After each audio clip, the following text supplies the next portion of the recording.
You need to consider this carefully. When you have an experience, when you have an understanding in the mind, often that understanding refers to things beyond the mind. So for example, let me give another example. An example would be, I say I am happy. When I'm saying I am happy, I'm saying it with the tongue and the voice box and the lungs, the entire vocal apparatus. So basically the tongue is saying I am happy, but it doesn't refer to the tongue. The happiness is in the mind. The expression is in the tongue. The vocal apparatus, it expresses the sentiment. It speaks out aloud the sentence I am happy. But what does it mean? Who is happy here? Where is the happiness? It's all in the mind. Obviously the mind cannot speak aloud. It uses that instrument to speak.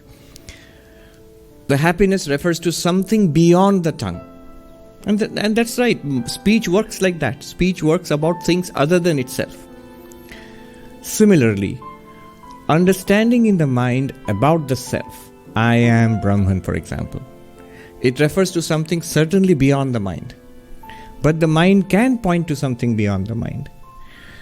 Ignorance about myself resides in the mind.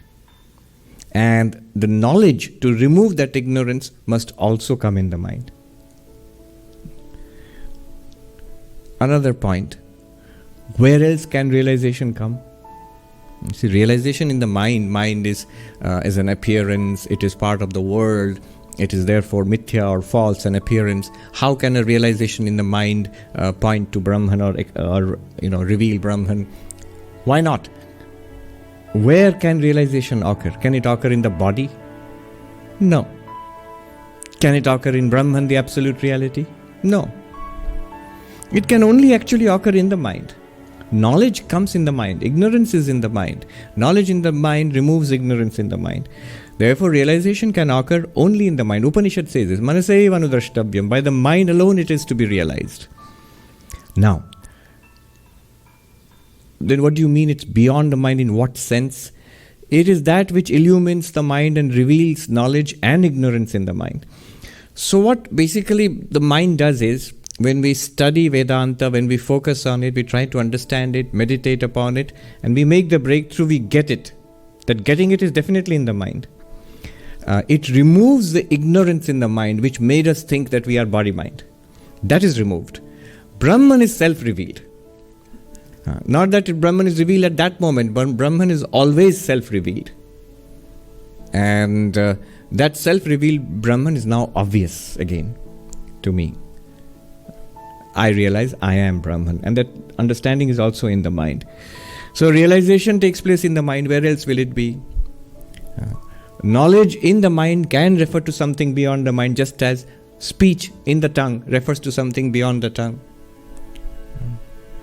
And you are right. Any realization in the mind cannot actually reveal Brahman, because Brahman is self-revealed.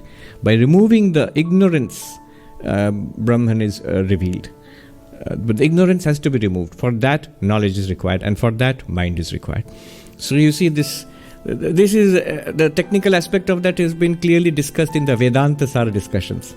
Those who have attended those classes, you just look up the two technical terms, vritti vyapti and phala vyapti. In terms of, so those are technical terms, but they sum up a lot of conceptual apparatus. In terms of those, in that paradigm, vritti vyapti, which is in the mind, it removes ignorance. And phala vyapti, which is also in the mind, the reflected consciousness illumining something, that is not required because Brahman shines forth. That's how knowledge in the mind, realization, self-realization is different from other kinds of knowledge in the mind. Okay.